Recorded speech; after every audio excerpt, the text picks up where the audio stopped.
Kami tanyalah, Buya, kami datang mau konsultasi, apa sih revolusi Islam Iran ini? Nah, jawaban Buya begini, nah inilah kalian anak muda, modal utama kalian tuh semangat, dan semangat itu paling doyan mereka untuk memanipulasi katanya. Jadi perlu kalian ketahui, Iran itu nggak ada niat menyebarluaskan revolusi Islam, bukan. Mereka ingin menyebarluaskan revolusi Syiah. Terus kami dengan bodohnya bertanya, Buya, Syiah itu apa? Buya jawabannya sederhana banget.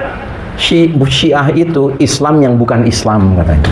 Maksudnya gimana, Buya? Maksudnya gimana disebut Islam kalau tiap hari kerjanya mengkafirkan Sayyidina Abu Bakar, Sayyidina Umar bin Khattab, tiap hari melaknat ibunda kita Aisyah radhiyallahu anha, ya, dituduh pezina, ya, ibunda kita Hafsah binti Umar bin Khattab, ya kan? Nah, semenjak saya dengar penjelasan itu, maaf, talak 3 dengan Iran. Tapi Ustadz, itu kan mungkin Syiah ekstrim. Ya, di rumah duta besar gitu loh. Rumah duta besar berarti mewakili pemerintah Iran gitu loh. Jadi jangan dong mengatakan ya mungkin ya Syiah yang ekstrim begitu, tapi kan Iran nggak gitu. Nah, justru Iran begitu. Itulah agamanya Iran. Tapi Ustadz Ali Khamenei katanya sebelum dia dirudal, dia ngeluarin pidato, dia bilang jangan jadi Syiah yang ekstrim, mengkafirkan para sahabat. Ya maaf, itu kan omon-omon. Kita jangan megang kata-katanya orang Syiah paling jago taqiyah, paling jago berdusta. Antara Syiah sama Yahudi tipis perbedaannya 11-12 kalau soal nipu, soal bohong. Baca buku-bukunya. Ali Khamenei itu di bukunya terang-terangan dia mengajarkan kewajiban untuk menganggap bahwa Ali bin Abi Thalib lah pengganti Nabi Muhammad, yang berarti Abu Bakar ngerampas, Umar ngerampas, yang berarti mereka kafir. Ya, jadi mohon maaf gitu loh. Bukan generalisasi, tapi kita khusus ngomongin Iran. Ya Syiahnya Iran ya begitu itu.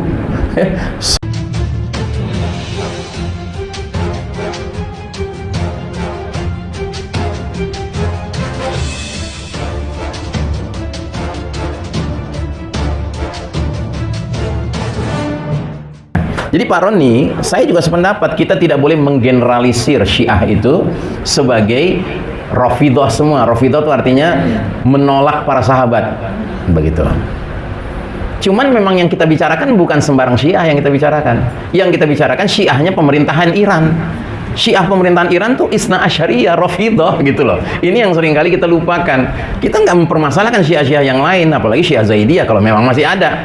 Gitu. Tapi yang kita bicarakan sekarang ini Syiah yang ada di dalam pemerintahan Iran, pemerintahan yang menyebut dirinya Republik Islam Iran. Ya, saya punya cerita nih, cerita saya mundur ke belakang puluhan tahun.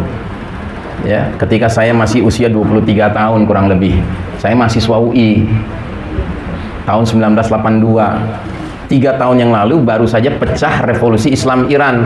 Ayatullah Khomeini pulang dari Perancis. Wow, gegap gempita. Di mana-mana anak muda di seluruh dunia tuh bangga banget sama Khomeini, ya kan? Termasuk saya. Saya juga bangga sama Khomeini waktu itu.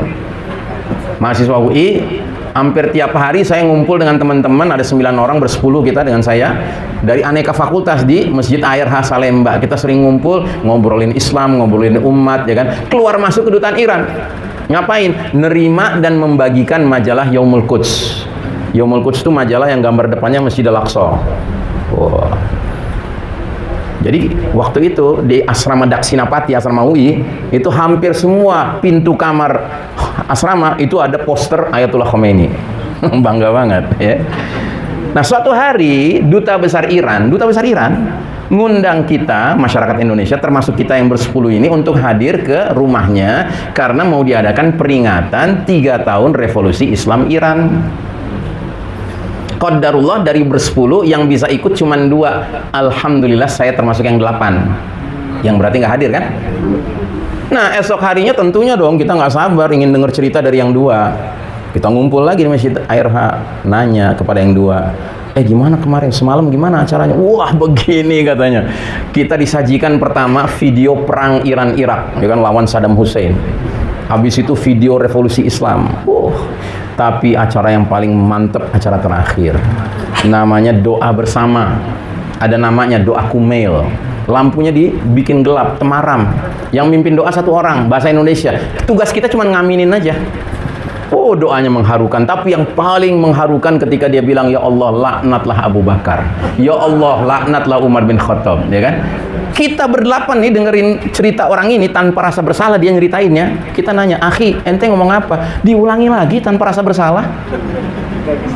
Akhirnya kita berdelapan keliling Jakarta, nanya ke ustadz-ustadz, apa sih ini Iran nih, revolusi Islam Iran ini apa?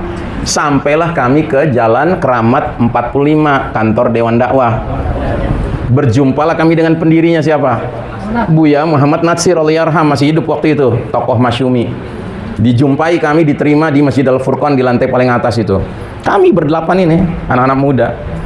Kami tanyalah, Buya, kami datang mau konsultasi, apa sih revolusi Islam Iran ini?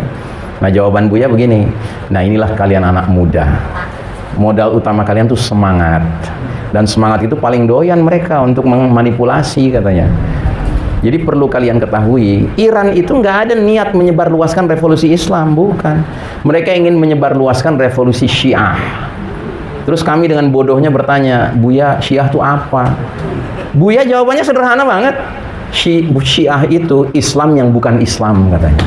Maksudnya gimana Buya? Maksudnya gimana disebut Islam kalau tiap hari kerjanya mengkafirkan Sayyidina Abu Bakar, Sayyidina Umar bin Khattab, tiap hari melaknat ibunda kita Aisyah radhiyallahu anha, ya dituduh pezina, ya. Ibunda kita Hafsah binti Umar bin Khattab, ya kan? Nah, semenjak saya dengar penjelasan itu, maaf, talak 3 dengan Iran. Tapi Ustadz itu kan mungkin Syiah ekstrim. Ya, di rumah duta besar gitu loh. Rumah duta besar berarti mewakili pemerintah Iran gitu loh. Jadi jangan dong mengatakan ya mungkin ya Syiah yang ekstrim begitu. Tapi kan Iran nggak gitu. Nah, justru Iran begitu. Itulah agamanya Iran. Tapi Ustadz Ali Khamenei katanya sebelum dia dirudal, dia ngeluarin pidato. Dia bilang jangan jadi Syiah yang ekstrim, mengkafirkan para sahabat. Ya maaf, itu kan omon-omon. Kita jangan megang kata-katanya orang Syiah paling jago takiyah, paling jago berdusta. Antara Syiah sama Yahudi tipis perbedaannya 11-12 kalau soal nipu, soal bohong.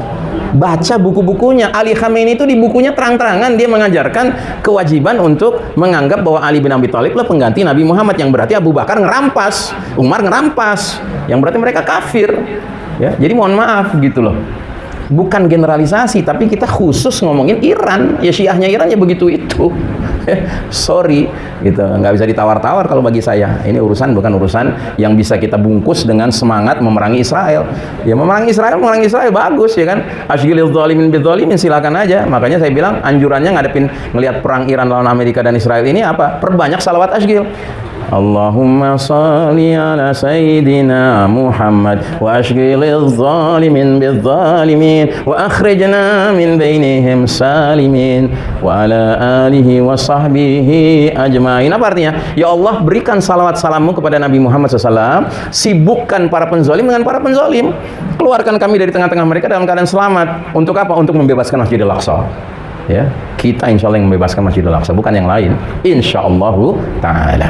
Begitu ya. Makanya ada pemuda Suriah ya, itu bikin video. Dalam videonya dia bilang apa?